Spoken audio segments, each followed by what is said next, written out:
Salut, c'est Alice. J'avais envie de vous parler de Salton Sea, donc un jeu qui m'a vraiment enthousiasmé là dans les dernières nouveautés. En VO, ça vient d'arriver chez Devir. Je sais pas si sera localisé chez Yellow ni quand. C'est de David Bernal, illustré par Amelia Sales, et ça présente l'extraction et le commerce de pile au lithium en Californie, en gros. On est sur un schéma de production, donc extraction, vente, contrat, etc. Relativement classique, avec un aspect financier assez important, des entreprises dans lesquelles on va prendre des parts d'entreprise et surtout une gestion de l'argent super intéressante, parce que c'est là qu'il y a une nouveauté assez cool qui ressemble un peu à ce qu'on a dans les packs, mais en vraiment différent, où on va avoir une différence entre notre liquidité et nos capitales. Donc on va avoir des billets en main qui vont représenter des actions améliorées.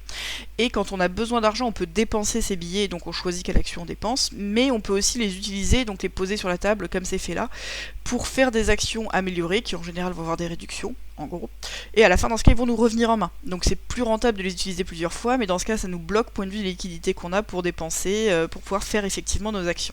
Donc ça, c'est très cool, c'est vraiment un peu l'idée du capitalisme, que c'est rentable de posséder beaucoup et de le garder, machin. Je sais pas si c'est pour développer ce point et d'un point de vue un peu idéologique. En tout cas, c'est une illustration d'un phénomène intéressant, voilà, que je connais un peu dans les packs, mais à part ça, un peu moins, parce qu'on est vraiment dans de l'Eurogame ici, pur et dur. Sinon, à part ça, c'est pas un jeu vraiment financier à l'américaine ou quoi que ce soit. Voilà un peu pour la présentation brève du jeu. Je vais faire une explication de règles qui va pas être une explication détaillée, ça va être un survol, parce que moi c'est ce que je préfère tout simplement dans ce format-là, je trouve que ça s'y prête plus. Donc je vais expliquer en gros le schéma des règles, il y aura peut-être des détails d'action, des choses qui seront pas dites, des imprécisions, ça ne suffit pas à sortir la boîte et à jouer. Je vais par exemple pas faire la mise en place, que je trouve personnellement pas très intéressante en vidéo, en tout cas en amont. Mais voilà, ce qui veut pas dire que c'est pas tout à fait légitime d'aimer regarder les règles comme ça. Hop. Voilà, hop, donc pour le moment, oui, aussi, j'en ai fait que 3 parties. 3 parties à 3 joueurs à chaque fois. C'est bien, 3 joueurs. Je pense qu'à 4, ce qui se passe sur le marché doit être un peu plus intéressant. À 2 joueurs, j'attends de voir. Il n'y a pas de raison que ça marche grotesquement pas. Il se passe peut-être moins de choses sur ce marché, sur le renouvellement. Aussi, le nombre de cartes disponibles a l'air un peu plus tendu à 4. Point de vue rythme de la partie, je me rends pas bien compte. J'ai pas bien lu les adaptations entre les nombres de joueurs. En tout cas, moi, ça me donne envie d'y rejouer clairement. Donc, je pense que j'y rejouerai dans les semaines et mois à venir. Dans tous les cas, c'est vraiment une belle découverte pour moi. J'aime beaucoup cet aspect novateur et je trouve que ce qu'on y fait est intéressant. Après, moi, ça me correspond. J'aime les jeux industriels, j'aime le pure Eurogame, du placement d'ouvriers, même si c'est du placement non compétitif sur son plateau. J'ai beaucoup aimé. Hop. Alors, à quoi ça va ressembler? Ici, on a le plateau central, et sur ce plateau central, on va voir plusieurs choses. Là, c'est ce qui correspond à 3 joueurs. On va avoir ici une part qui indique les marchés locaux. Donc, on a 3 entreprises locales de vente d'énergie. On va pouvoir leur vendre des ressources. Et leur acheter des parts, ce qui vont nous permettre d'avoir un petit système de marché qui va gagner des points. C'est relativement mineur dans le jeu, mais ça peut débloquer des bonus qui sont vraiment importants. Enfin, voilà, c'est pas le cœur des transactions financières, mais ça peut vraiment faire partie du moteur avec autre chose. Avec les ressources qu'ils vont acheter et vendre. On va avoir des concessions minières à acheter qui vont venir sur notre plateau personnel, je vous montrerai ensuite. Et surtout, on va avoir un gros display de cartes, donc des grosses rivières de cartes qui ne se remplissent pas en cours de tour, de manches. On va jouer en plusieurs manches, en une succession de manches jusqu'à ce qu'une condition de fin soit déclenchée. Et ici, ça va être notamment tout l'argent disponible pour cette manche-ci au marché. Donc potentiellement, si on a trop acheté, il n'y a plus d'investisseurs, il n'y a plus d'argent disponible. Enfin, si on a trop vendu plutôt.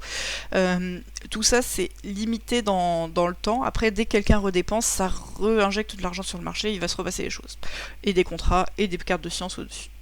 Hop, on va avoir un plateau perso qui va être vraiment le cœur du jeu, puisque c'est là qu'on va jouer nos actions, c'est de la pose d'ouvrier, on va pas se faire concurrence entre chaque joueur, par contre on peut aller qu'une seule fois sur chacune des actions.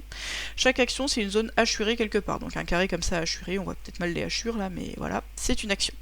On va trouver donc plusieurs informations, ici c'est nos meeples disponibles, nos ouvriers, donc le nombre d'actions qu'on va pouvoir faire. On va avoir une piste de développement qui va pouvoir nous libérer plus d'ouvriers et plus de stockage, parce qu'au début on peut stocker une seule ressource de chaque, ce qui est très très peu. Donc ici des actions qui vont nous permettre donc de récupérer des concessions minières dans lesquelles on va aller forer pour aller extraire, qui vont donc stocker des ressources ici, ressources qu'on va pouvoir transformer grâce à cette action, mais si on pousse un peu trop l'action, ça va casser notre machine, ce qui nous empêchera de transformer par la suite, de même que notre foreuse peut s'abîmer et dans ce cas on pourra plus forer. Du coup, il y a une action de réparation associée ici, qui va coûter une blinde, mais qui va nous permettre de pouvoir jouer par la suite. Et ici, on va voir différentes actions qui vont concerner, donc ici, l'amélioration un peu technologique, disons, qui va faire progresser notre étoile pour 3$. Une action qui va permettre de récupérer une carte de science, qui est un bonus sur le plateau. Une action qui va permettre de récupérer des contrats, qui vont être une source de points et de bonus pendant la partie, une action de vente pour aller vendre les ressources qu'on aura stockées aux 3 entreprises locales, et une action d'achat de parts dans ces différentes entreprises. En plus de ça, on trouve 2 actions spéciales, l'action de la loose, qui est peut-être pas si vous êtes que ça, on rechigne peut-être trop à l'utiliser, on vient ici, on tire 1$, mais 1$ au hasard, qui injecte de l'argent de l'État dans le jeu en gros, mais dans notre main, donc on sait pas ce qu'on aura comme carte action. J'y reviendrai après sur les cartes actions. Et une action de copie qui vous permet de payer 1$ pour refaire une action sur laquelle vous êtes déjà posé de votre plateau. Parce que sinon, chaque action, on peut les faire qu'une fois, sauf carte spéciale, puisque donc toutes les cartes représentent des variantes de ces actions. En gros. Donc les concessions. Première action dont je vais parler, c'est cette action-là, qui va être acheter une concession. Celle-ci, acheter une concession. Donc acheter une concession, ici on a un marché de concessions, celui-là dès qu'on achète une carte on le re-remplit, et on va en jeter une à la fin du tour, ce qui va faire un peu un compte tour, puisque quand ce paquet est terminé c'est une des conditions de fin de partie, ça déclenche la dernière manche. On va pouvoir acheter une des concessions, donc au prix indiqué, donc le prix de base plus un modificateur en fonction de l'âge depuis lequel elles sont là. Des fois il va y avoir plusieurs étages, des fois un seul étage, là il n'y a que des cartes à 3 étages mais c'est un hasard. Et des fois il va y avoir des pierres, donc les pierres ça va abîmer notre foreuse quand on va essayer de percer au travers. Ici on va avoir des récompenses quand on aura fini la carte. Donc la première action, acheter une concession, ça consiste à dépenser de l'argent, donc choisir des cartes de notre main qu'on va mettre à la défausse, pour récupérer une de ces cartes qu'on va placer sur notre plateau personnel, prêt à être foré. Voilà, l'action tout d'après, qui est bêtement forée, ici, ça va être descendre notre foreuse, d'un cran normalement si on fait l'action là. Si on joue une carte qui nous permet de faire une foreuse de 2, on peut pouvoir descendre de 2 crans. Si jamais ce faisant on a croisé une carte où il y avait un symbole de roche dessus, on abîme la foreuse, une fois par symbole de roche. Si notre foreuse arrive ici, on peut plus creuser. Donc on va être obligé de la réparer avant de recreuser. Une fois qu'on a foré, hop, donc là il y avait eu les 2 étapes d'un coup, mais c'est peut-être parce que j'avais une photo intermédiaire, voilà, hop, donc ça c'est j'ai foré. Une fois que j'ai foré, je vais pouvoir aller extraire. Extraire, ça va être l'action là, ici ça me permet d'extraire une saumure, donc de prendre un jeton, de masquer une saumure et de gagner un saumure dans ma réserve en allant poser le jeton dessus. Donc ici, si je l'avais fait 2 fois, par exemple avec une carte me permettant de le faire 2 fois, ça mettrait 2 jetons ici, et ça irait les stocker sur mon plateau, ici dans ma réserve de saumure. Au début, on peut en stocker qu'un, parce que ça c'est les marqueurs à 0. Au fur et à mesure qu'on va débloquer des entrepôts par cette piste de progression, on va pouvoir en stocker nettement plus. Maintenant, on a des ressources de base, on va pouvoir les transformer grâce à cette action de transformation. Cette action de transformation, elle coûte une blinde, elle permet de dépenser un saumure pour produire soit un d'énergie géothermique, ici la flamme, ou une pile au lithium pour 6. Donc il faut être capable de dépenser cet argent, et on récupère une seule ressource de ce type-là. En même temps qu'on est en train de faire ça, on a le droit de pousser notre machine, donc notre machine c'est ça ici. Donc ça va nous demander de dépenser 2 crans ou 3 crans de machine qui s'abîme, pour aller faire une géothermie ou une pile de lithium en plus de ce qu'on a fait au-dessus, sans dépenser plus de saumure. Ça va casser notre machine. Ici, si la machine elle est cassée, je ne peux pas faire cette action. Pour faire cette action, comme toujours, il faut placer un ouvrier sur cette action. Hop. Si on est là en fin de partie, ça vous donnera 9 points de moins. Comme ça, on peut créer des ressources qu'on aura potentiellement transformées, ce qui va nous mener, j'expliquerai après les actions avancées, vers l'action vendre. L'action vendre ici, ça vous permet de vendre une de ces ressources au marché. Donc on va diminuer le curseur d'un cran de la ressource concernée et la vendre dans une de ces entreprises. En haut, ici, on a le prix auquel les entreprises achètent quelque chose. Ça varie légèrement en cours de partie, et des fois c'est légèrement plus intéressant de vendre quelque part à un endroit plutôt qu'à un autre. Et il y a certaines entreprises qui, à certains moments, n'achètent pas certains types de ressources. Si par exemple je veux vendre ma géothermie que je viens de produire ici sur la compagnie jaune, elle l'achète pour 7, donc je vais pouvoir dépenser ma géothermie, gagner 7 sous, je reviendrai après sur gagner 7 sous, et ça va faire monter ce cube qui est la valeur de l'entreprise d'un cran. Quand je vais devoir récupérer 7 sous, hop, je sais pas trop ce que j'ai fait avec mes images. Quand je vais devoir récupérer 7 sous, je vais voir ce marché d'argent qui va être disponible. Donc pour récupérer 7 sous, il y a des billets de 5, des billets de 3, des billets de 1. Je vais choisir comment je répartis mon argent parmi uniquement les cartes qui sont visibles là, je peux pas piocher des paquets, pour récupérer 7 sous. S'il reste moins que ça ou que je peux pas faire la monnaie, tant pis pour moi. Y compris les défausses. Si des joueurs ont déjà défaussé des cartes, on peut les mélanger et piocher dedans. Notamment pour les cartes à 1, ça arrive pas mal. Donc imaginons que j'ai envie de prendre 2 cartes à 3, une carte à 1, je vais pouvoir le faire en regagnant mes 7 sous. Pourquoi j'aurais envie de faire ça? Parce que sur ces cartes, on trouve des versions améliorées des actions qu'on connaît. Par exemple, ici c'est une carte de valeur 3 qui va permettre de forer, ça me permet de forer 2 crans d'un coup, ou alors de forer un cran en ignorant une roche. Ça va être une action d'extraction qui me permet d'extraire jusqu'à 3 d'un coup. Une action de transformation qui me permet de payer moins cher et de faire transformer jusqu'à 2 saumures d'un coup. Une action de vente qui permet de vendre 2 ressources d'un coup, mais forcément à la même entreprise, et gagner des points si j'en vends 2. Une action de réparation à moins cher, une action de prise de contrat qu'on n'a pas encore vue, une action de concession à moins 3. Dans nos 7 cartes de départ, on a les 7 variantes des actions de base qui vont exister. Donc acheter des parts, on n'en a pas encore parlé, mais ça va nous permettre d'en acheter 2 d'un coup à 1 sou de moins. Par contre de la science non plus, ce sera pour 1 sou de moins, mais on a forer à 2, extraire à 2, prendre un contrat en gagnant 1 sou, on n'a pas encore parlé de ça, prendre une concession à 1 sou de moins, réparer à 1 sou de moins. Chaque fois qu'on va devoir payer de l'argent, on va renoncer à une de ces cartes. Au début, donc on a les 7. Très vite, du coup, on s'oriente sur les actions qu'on veut refaire tout de suite, parce que évidemment, on préfère utiliser une carte qui va faire une concession à 1 sou de moins, plutôt que de payer 1 sou de plus pour acheter la concession. Sauf que, en fonction de ce qu'on veut garder d'autre, il peut se passer des choses. Voilà, donc là on a vu l'action vendre des ressources. On va voir acheter des parts tout de suite, qui va se passer sur le même bout de plateau que ce que je montrais là. Donc ça va être la valeur de l'entreprise. Si on a l'entreprise rouge, on est à cet endroit-là. Acheter une part de cette entreprise, ça va coûter 3 sous, et ça va rapporter 1 point en fin de partie par cran qu'on a fait. Donc là, par exemple, le jaune qui atteint ce niveau-là gagnera 1, 2, 3, 4, 5. 5 fois 1 point, 5 points en fin de partie. Ici, ça ferait 6 fois 3, 18 points en fin de partie. Si le violet veut acheter des parts, il peut en acheter une ou deux d'un coup sur l'action de base, parce qu'il y a un petit 2, donc c'est jusqu'à 2 d'un coup. Pour jusqu'à 6 sous, moins s'il a joué une carte qui fait une réduction, donc on pose une meeple sur la carte dans ce cas-là. Il achète ses parts, s'il passe devant un jeton comme ça, il regarde parmi ceux qui sont encore là, il en choisit un, il remet les autres et ça lui donnera une action bonus pour plus tard. S'il passe devant un cran comme ça va lui permettre d'augmenter son étoile, donc de débloquer des entrepôts et des nouveaux meeples. Ça peut être assez cool d'avoir ces nouveaux jetons. Par contre, on a une limite qui est que si on n'a pas encore assez vendu à une entreprise, elle va être capée, parce qu'elle va pas avoir assez de richesse pour vendre plus de parts, en gros. Donc là, si le curseur en est là, ce petit pointillé ici limite l'achat de parts. Ici, jaune ne peut plus acheter de parts rouges. Voilà. Hop. Donc les petits jetons, juste pour donner une idée, hop, je les ai mis là. On va avoir divers éléments, par exemple faire 7 points, miner de 4, donc ça veut dire faire 4 d'extraction en plus de son tour à un moment au choix, forer de 1 en plus de son tour. La compagnie rouge est plus faible que la compagnie jaune, qui est plus faible que la compagnie bleue, mais ça coûte inversement en prix, fort logiquement. Hop. Voilà, les contrats, j'en ai pas encore parlé, donc là on était sur acheter des parts. Donc on a vu donc, hop, acheter des parts, ici, donc c'est pour ça qu'on en achète 2 d'un coup, forcément de la même entreprise, vendre une ressource à une entreprise. Je vais expliquer tout de suite ça, donc ça c'est avancer son étoile d'un cran en payant 3$. Cet écran, ça te permet de l'avancer d'un cran, ça va pas être la seule manière de le faire, notamment un truc que j'ai oublié de dire sur les concessions, qui est que quand on finit entièrement une carte, donc on est descendu juste en bas et qu'on a tout extrait, on va avoir fini la carte et on va gagner la récompense qui est marquée dessus.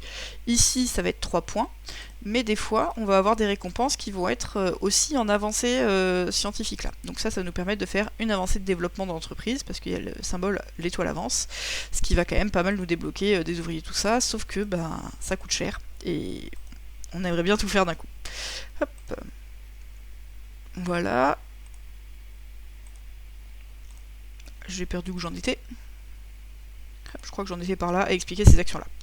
Donc, hop, vendre des parts, vendre des ressources, acheter des parts, faire avancer donc notre étoile pour libérer des entrepôts qui vont vraiment être indispensables pour progresser, récupérer une carte de science, je vais en parler après, et récupérer un contrat. Les contrats, ça va être ces cartes-là. Il va y en avoir 5 étalés comme pour toutes les cartes. Quand on fait cette action-là, on récupère un contrat devant nous, qui va être réalisable plus tard. On n'a que 2 emplacements à contrat, ce qui veut dire que tant qu'on n'en a pas accompli, on ne peut pas en reprendre plus. Quand on va accomplir un contrat, ça va être une nouvelle action, une zone assurée disponible ici, sur laquelle on va mettre un meeple. Il va falloir rendre les ressources demandées, et ça va nous donner ce qui est marqué en dessous. Ici, gagner 4$, avancer de 2 son étoile, et faire 10 points. Cette carte-là, elle va rester jusqu'à la fin de la manche, et c'est que là qu'elle va s'en aller pour pouvoir reprendre un contrat, ce qui peut potentiellement jouer sur les questions de timing. Les cartes de science, maintenant, c'est les cartes qui sont tout en haut de ce display là, ça va nous donner divers bonus. Déjà, il y a deux types de cartes, ça c'est assez important. Des cartes one-shot avec une zone assurée qui vont nous donner une bonne action mais faisable qu'une fois. Et des cartes permanentes, par exemple celle-ci, quand je fais une action de production, je paye un sou de moins. Et qui vont en plus nous rapporter des points en fin de partie, un petit peu en fonction d'où est-ce qu'elles sont. Quand je fais cette action de science, je récupère une de ces cartes et je viens la placer devant moi sur le premier emplacement encore disponible devant mes entrepôts. Si j'ai pas encore développé d'entrepôt, je peux avoir qu'une seule carte à la fois. Quand c'est des cartes avec des hachures comme ça nous permet de plus tard jouer l'action dessus pour faire une action améliorée, et dans ce cas, à la fin de la manche, elle s'en ira, et les cartes vont se décaler vers la gauche pour en permanence être au plus bas possible. Pourquoi ça a de l'importance? Parce que sur les cartes permanentes, il y a des points de victoire. Si cette carte-là est là en fin de partie, donc sur la première emplacement, ça nous rapporter une fois un point de victoire. Si une carte est sur le troisième emplacement, ça va rapporter 3 x 3 points de victoire. Donc ça va être une manière de faire des points aussi à la fin. En prenant certaines de ces cartes aussi qui peuvent coûter assez cher, on va des fois pouvoir augmenter notre niveau de part sur une des entreprises, donc ça compense un peu l'argent dépensé, avec les règles habituelles d'avancée d'entreprise, sauf que c'est gratuit. D'avancée de part d'entreprise. On a donc tout ça ici. Voilà. Donc là on a vu la science, on a vu les contrats. On a à peu près tout vu comme action. Donc il reste donc l'action prendre $1, ça je l'ai dit, on met un meeple ici, on prend un sou de la pile de 1. Et l'action copier, on dépense un sou, on copie une de nos cartes, uniquement les cartes de notre plateau. Parce que donc on va pouvoir jouer des cartes comme ça à côté. Donc c'est des cartes qui viennent de notre main, donc notre argent, qu'on va jouer, poser sur la carte, mettre un meeple dessus, ici par exemple pour forer de 2, ou ici pour récupérer un contrat en récupérant 2 sous et 2 points. C'est une bonne carte, c'est une carte à 5. Ça permet aussi de récupérer des nouveaux sous, ce qui peut être utile. Ces cartes-là, en fin de tour, ce qui va se passer, c'est qu'on va les récupérer en main. Donc on va remettre nos meeples dans les meeples reposés, et on reprend cet argent en main qui sera réutilisable pour le prochain tour, soit pour rejouer la même action, soit pour dépenser de l'argent. Ici le contrat va s'en aller, là la science n'a pas été jouée, donc il se passe rien. Et on recommence comme ça un tour, en faisant tourner le premier joueur. A priori c'est pas marqué dans la règle, mais nous on le fait tourner, sauf si j'ai mal lu la règle, faudrait que je relise. Hop. Voilà en gros ce qui va se passer. En plus de ça, à la fin de chaque tour, on va enlever la dernière carte de concession du plateau et recharger, ce qui va faire un petit compte tour, puisque donc la partie va finir quand sur le plateau central, hop, ici, il va y avoir soit deux entreprises qui ont atteint le tout en haut des schémas, je suis désolée, je suis dans l'autre sens par rapport à... Tiens, je vais me remettre dans le bon sens. Donc tout en haut des... Ça fait un peu mal au cœur, c'est pas grave. Tout en haut des pistes, ou alors qu'on a vidé les concessions. On en enlève un petit peu en début de partie. Quand la partie va finir, on va répartir des objectifs. Déjà, il y a des objectifs de course qui peuvent être répartis pendant la partie. Par exemple ici, le premier joueur dans la partie a stocké 3 piles au lithium, c'est pas évident du tout, va gagner 7 points. Celui qui aura fait le plus de concessions va gagner 7 points. Celui qui aura foré le plus va gagner 5 points. Celui qui aura fait le plus de contrats avec la compagnie extérieure de cette couleur, qui sont pas les mêmes que les compagnies là, va gagner 5 points. Celui qui aura le plus de parts dans la compagnie jaune va gagner 7 points. Il y a des petites étoiles à côté, pourquoi ? Parce que en plus de ça, sur notre plateau personnel, ici donc on a notre niveau d'étoiles, si on la met jusqu'au bout, pour chaque objectif qu'on a récupéré, les étoiles vont nous valoir 1 point. Donc une carte à 9 va en fait valoir 9 ou 12 points, en fonction de si on était au bout de cette piste ou pas. Donc ça incite vraiment à se développer là-dessus. On va perdre des points pour les trucs qui se sont restés cassés, on va gagner 1 point pour le saumur, 3 points pour la géothermie, 5 points pour chaque lithium stocké en fin de partie, et on va quand même gagner 2 tiers de notre argent en points. Donc c'est quand même le nerf de la guerre, et si on a beaucoup d'argent, globalement on est bien parti.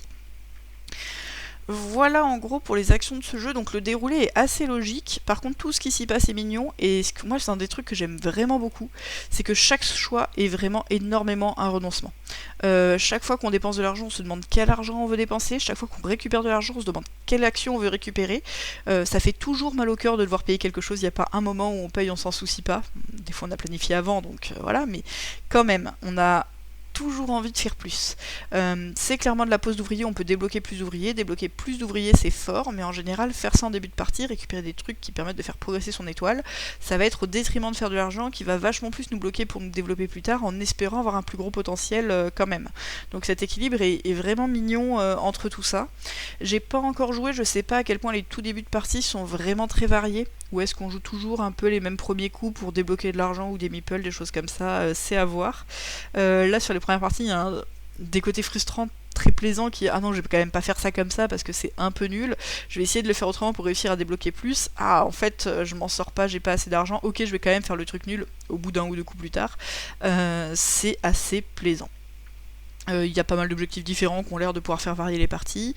Ces cartes, on retrouve les mêmes actions à chaque fois avec différentes améliorations en fonction du niveau 1, 2, 3. D'ailleurs, je crois que j'ai pas trop montré les cartes niveau 3 et 5 sur qu'est-ce qu'elles pouvaient permettre d'améliorer. Hop. J'en avais mis quelque part. Voilà, ici, donc on a faire une carte science en payant 3 sous de moins, prendre une concession en payant 3 sous de moins, un contrat donc en gagnant 2 sous et 2 points. De la transformation en payant moins cher et en pouvant transformer plus. Bref, je crois que j'en ai parlé en fait. Bon, bref. Donc il y a vraiment pas mal de petits choix. Beaucoup de choix intéressants, beaucoup de tensions. Un vrai jeu de timing. Il y a de l'interaction sur ce marché de cartes avec les autres. Des fois, on a vraiment envie d'aller piquer des trucs avant les autres. Le gros du développement reste quand même sur son plateau personnel. Les parts de marché aussi au milieu. Sur qui peut aller contribuer à quel marché, à quel moment. Est-ce que des fois on va pas quand même faire quelque chose qui va rapporter des sous, enfin des points de victoire à quelqu'un en allant booster sa compagnie parce que ça achète pour 2 sous de plus et ces 2 sous de plus on en a vraiment besoin sur le moment. Essayer de concurrer aussi là-dessus pour avoir ces actions secondaires qui sont pas mal mais qui sont un peu aléatoires, donc est-ce qu'on a envie de les prendre ou pas. Moi j'aime beaucoup ce qui s'y passe. Voilà. C'était Salton Sea. J'ai l'impression qu'il y a de quoi faire en termes de dilemme. J'espère que je serai pas déçue en y rejouant beaucoup, parce qu'en tout cas actuellement j'ai envie de beaucoup y rejouer. Voilà, c'est tout pour moi. Gros bisous. À plus.